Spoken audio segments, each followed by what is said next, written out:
Hi everybody, this is Blue Phoenix aka Erkin Fresh. Sorry, it's been a really long time since I did a video, but I wanted to show you what's going on here with Bitwig Studio 2. I recently decided to try out Bitwig 1 back in November, and there were a lot of cool features in there that I liked.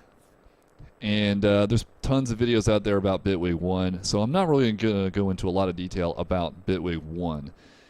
What I am going to go into is Bitwig 2, which is still in beta. The release date for this is February 28th. That's 2 weeks from today. And I kind of want to show you some of the features they've been working on here in Bitwig. Overall, I'm really impressed with what they've done here. It's pretty darn cool. So what I'm going to start with here is I've started with just kind of a...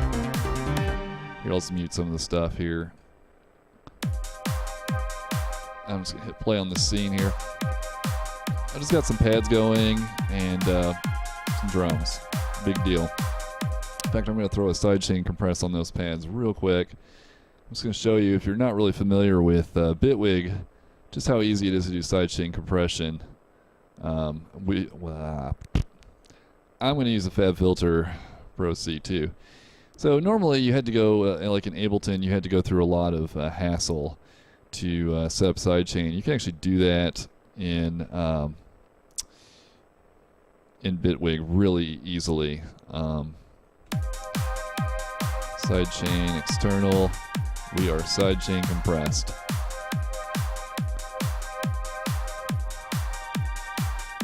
That's fine. Okay, so I'm going to show you the modulators in Bitwig 2. So if you remember, I don't know if you've used Bitwig 1 before. If you have, you had to set up like an LFO modulator and you had to drop your devices into the FX of the LFO modulator. It was kind of a hassle.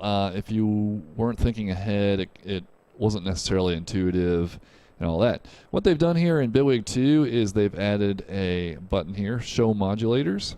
Click on that and you get these pluses here.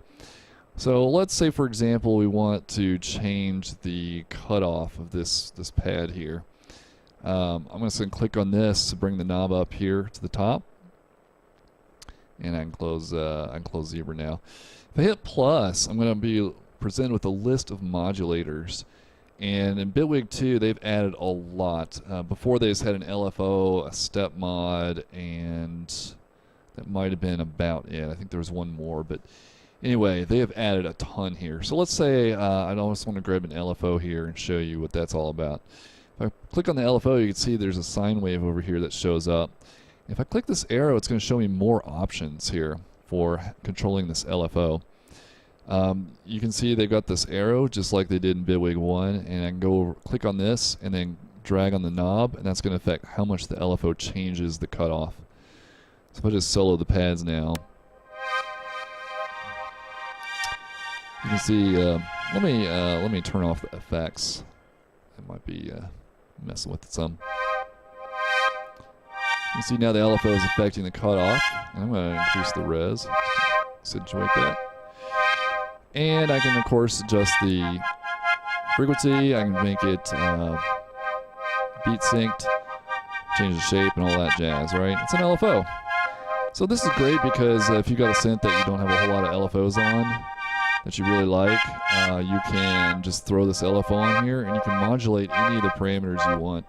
For Zebra, it's a little bit redundant because of how awesome Zebra is, but this gives you a lot of flexibility with your other synths. I can also go in here and let's see, the depth is amount. Okay, I can change this amount down. It'll no longer be active. That's important later. I'll show you why. I'm going to add also another really favorite modulator of mine is random. This thing is really cool. So you can see you've got basically a random generator. Let's say we want it on the eighths. We'll change that. Change that cutoff again.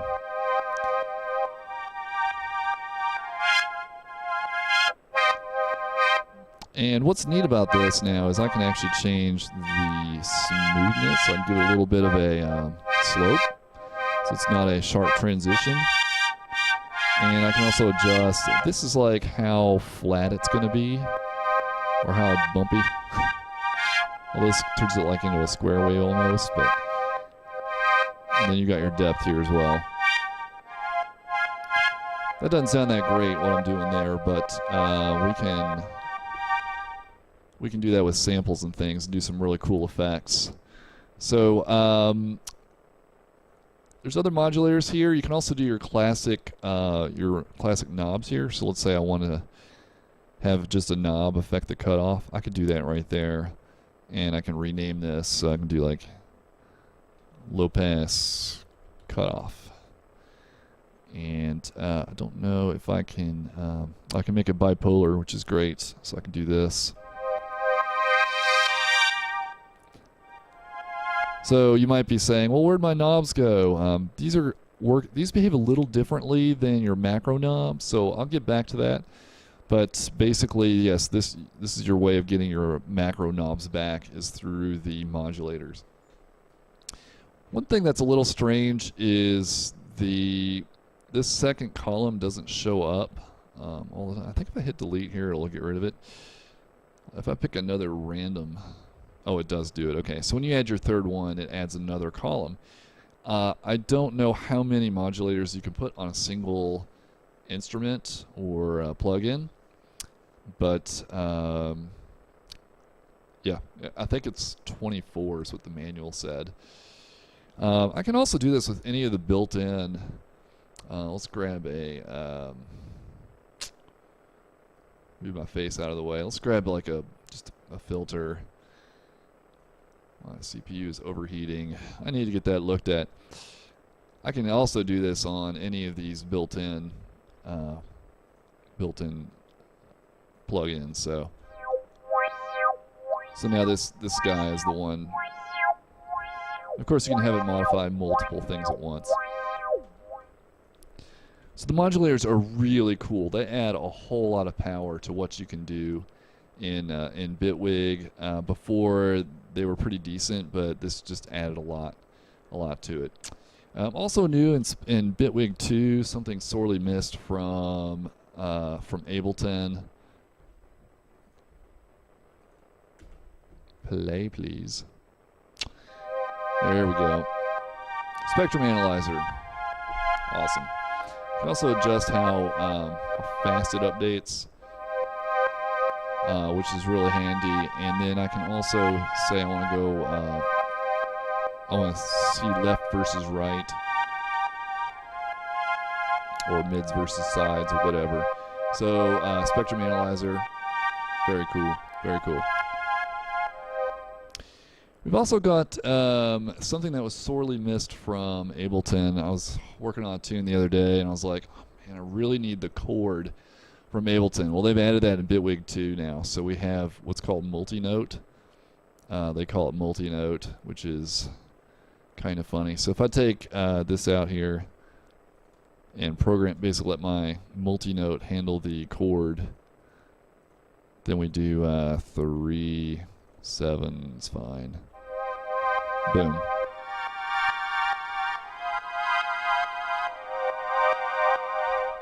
Oh. Woo! All right. That sounds terrible, multi-note. What's your problem? So that's multi-note. We've also got, there was another really a great plugin useful in Ableton was Note Velocity. We can now do that too. So this just maps an input velocity to an output velocity. And these are all on knobs. You can adjust these with LFOs and such. And finally, it was the note length. Yep. It's not going to sound great on here, but in fact, let's get rid of that. Let's put it on this little bass I've made here. And I can do a note length. See, it's longer now.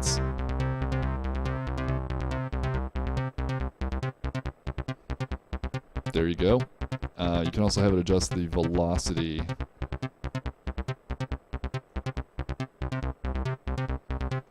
there you go. Note length, now in Bitwig Studio DOS. Okay, another interesting feature that I have been just trying to mess with, try to figure out.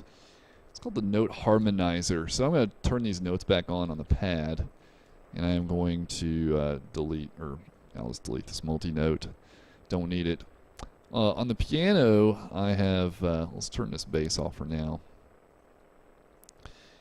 On the piano, I've added one of these Note Harmonizer. So my pattern happens to be in C.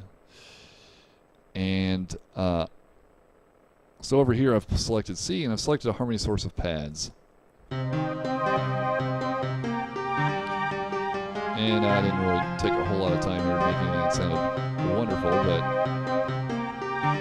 you see I have a 1-bar loop, and it is changing based on the harmony of the pads.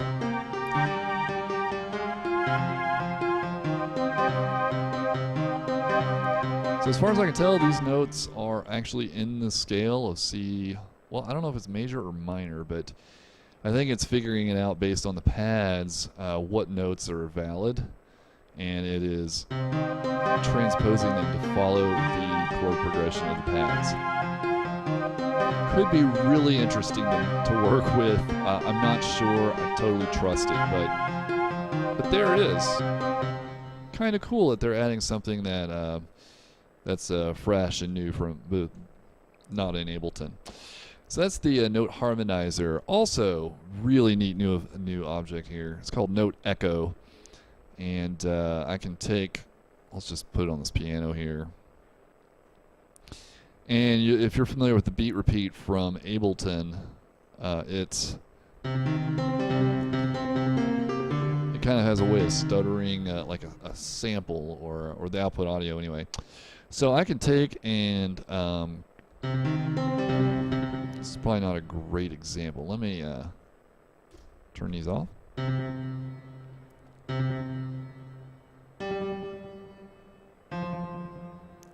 see, where's the feedback?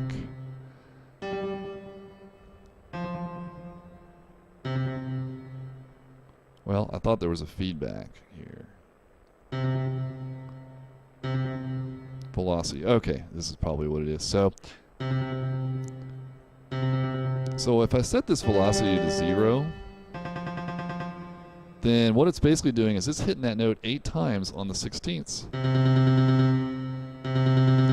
And if I reduce the velocity, then it's as though I'm pressing the key and softer and softer. Looks like I can also change the pitch. So each repeat is like I'm going up the scale.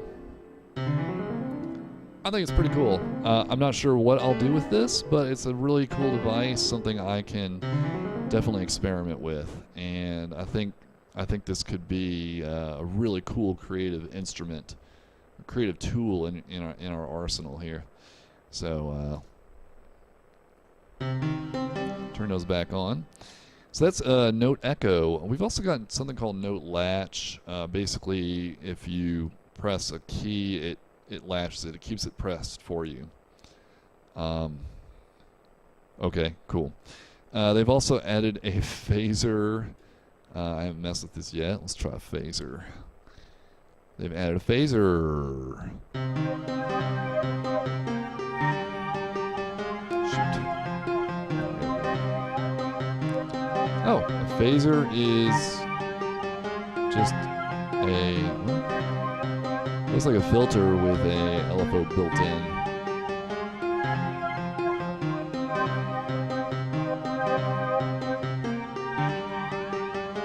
It's a little bit, I think it's got more stuff. 32 poles, do it. Okay, so there's a phaser. What do you do? Phaser, alright. Pitch shifter. They've also added the pitch shifter. Yay.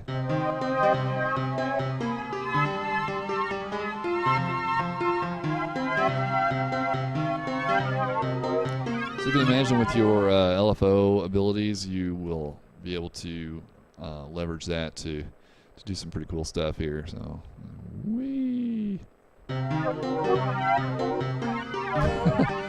All right, pitch shifter. Yay. What else have we got here? Okay, tree monster. They've added this.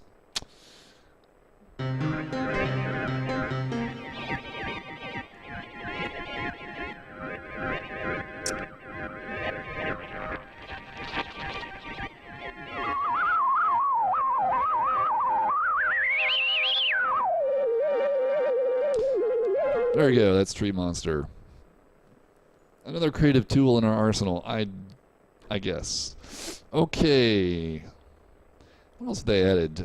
In Bitwig 2, we've got a lot of cool new hardware integration plugins. I'll be honest, I don't know a thing about this, so what I've done is I've presented you all of the hardware plugins here for you along the bottom. So check it out. Take a screenshot. I don't know what any of that is, so if that means something to you, yay. If you use a lot of hardware synths or whatever, I think that's probably really useful for you. So we're going to take a look now at what's called the remote control pages. So if I press this, these little, let me bring that in. Okay, so if I click these little squares here, I get this stuff here. So what this does here is give me access to a lot of the parameters inside this this thing. If I hit the wrench, it's going to show me all of the device pages associated with this. Now, I didn't set any of these up, so when I added this, it's a synthesizer within Bitwig 2. It has all these device pages built in. So if I click on OSC1, it's going to show me basically ways to modify. Shoot, I still get confused with my shift tabbing.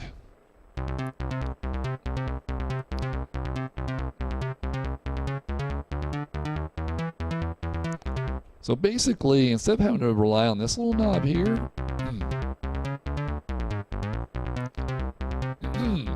you know, there's like thousands of tiny little knobs on this synth. Now I have them all the way out here. Pardon me. And if you're using a MIDI controller, this is especially useful because now all your knobs are mapped to the oscillator's knobs for you, basically. You can also create your own pages. If I hit plus, it's going to give me all these little Wi-Fi looking symbols, and I can just map it to anything on here I want. I click on it, boom, there it is. I can create my own pages, and then I can save those in Bitwig, and they'll be there for me the next time I run it. Pretty cool. You can also go up here and delete a page. Don't want it anymore. These device pages also give you access to the modulators you've created. So if I undo that, if I go down far enough on here, I should have the the classic LFO. So I can change the rate of the LFO here. And I have full control of that LFO without having to go into here and do some things. This is great if you've got your automation lanes and you're really into it. You can flip through these pages, get right to it, click this, and the automation lane will show up for you right there. Boom. There it is. So that's the preset pages. Very cool. Very cool. Okay. They have, let's see here. Those are, okay, automation override. Yes. One thing that irritated me about, let's see, let's return to this. One of the things that irritated me about Bitwig 1 was we got some modulation on this depth parameter on the mod bass. Let's see here, which was right here, this one. It used to be in Bitwig 1, if you modified this while the music was stopped, it would return to the automation automatically, which was terrible, terrible. So now if you twist this knob, even while the song is stopped, it will freeze the automation for that lane. Very nice. I'll get back to polysynth in a second, but we have also now they call dynamic delays. Get my face out of the way for a second. And they show up on several different devices now. Yeah, okay, computer. Don't die on me. You can see now the filter has a display on it. Same with the EQ.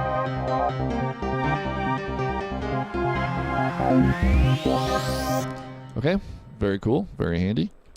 Thank you, Bitwig, for that. And so that's the dynamic displays. They've also changed the reverb effect. I noticed it was a little bit more intuitive. Let's see, this is on the bass. Yeah, okay.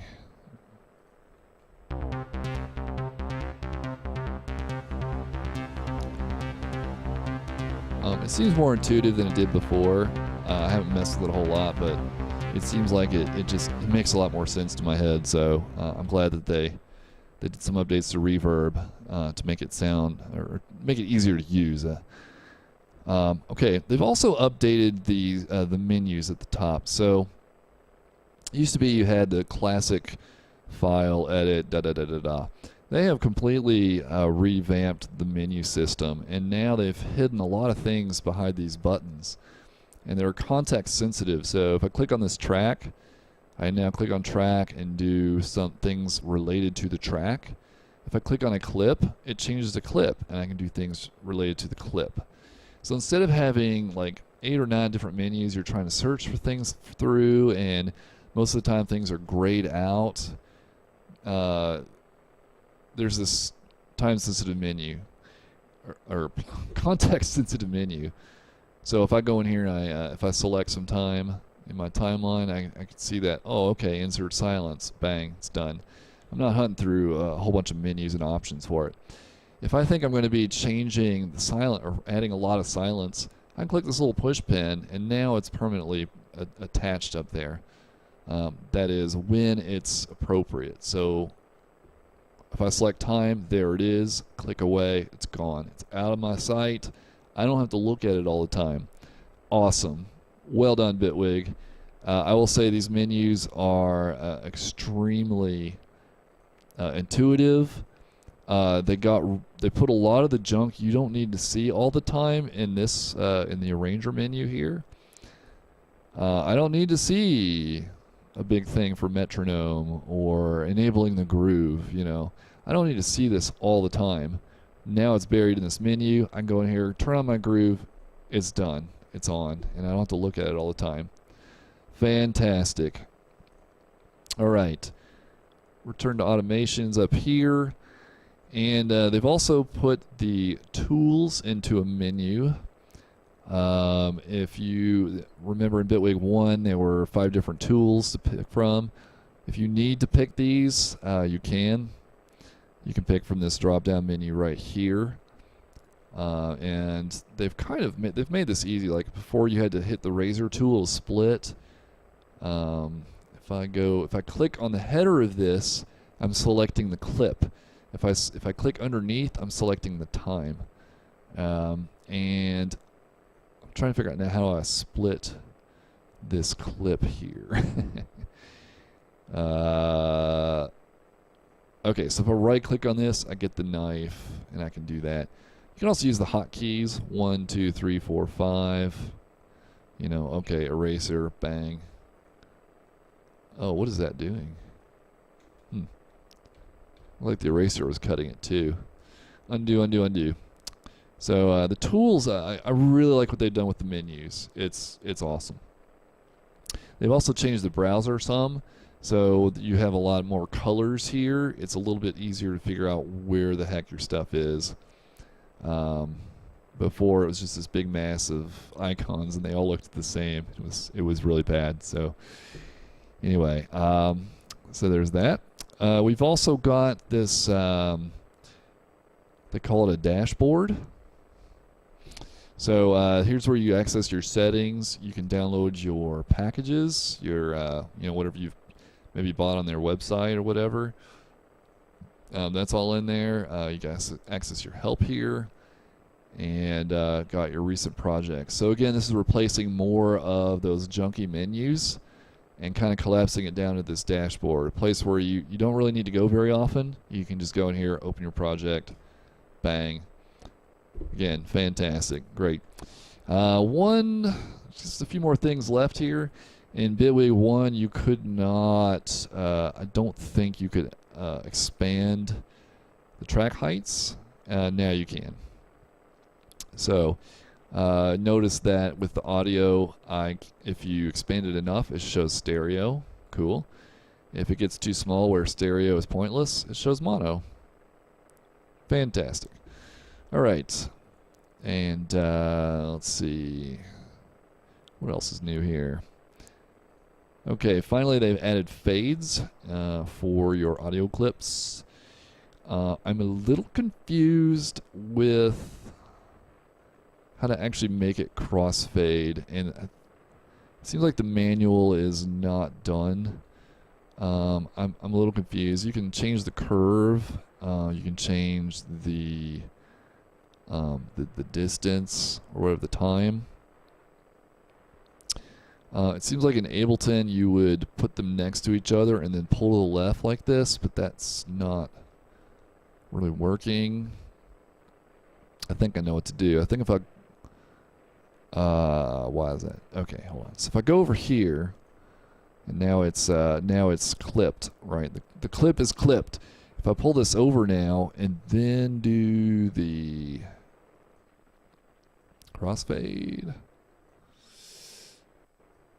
yeah, I'm not quite getting it, but I think this is something they're going to work on. The fades are fairly new, so it might just be crashing at this point because it's not really responding. So, well, there you go. It is in beta, so yeah, it's done. Uh-oh. Well, checking for a solution to the problem. Let's try that again. I'll show you another nice feature of Bitwig. I think this is in Bitwig 1, but it does have project recovery. So if it crashes, I can just hit OK. And for those of you not aware, Bitwig will open multiple projects at once. This is recovering the documents. So the notifications are new. They just kind of pop up like, and they'll fade away once they're done. It's kind of cool. I got this sinking feeling it's not going to recover the project, which is okay because it didn't sound that good, at least not yet. So anyway, I'm glad to be back doing some videos, and hope you found that useful. Bitwig Studio 2, it will be out on February 28th, supposedly. If you buy Bitwig Studio 1 now, it's going to be $300. If you buy it now, you'll get a free upgrade to 2. If you wait for 2 to come out, I think it's going up to $370 or $375 or so. That's US dollars. So it did not recover. Well, it's beta, so I can forgive it. Anyway, I'll catch you next time. Hope you found that useful. And happy producing out there. See ya.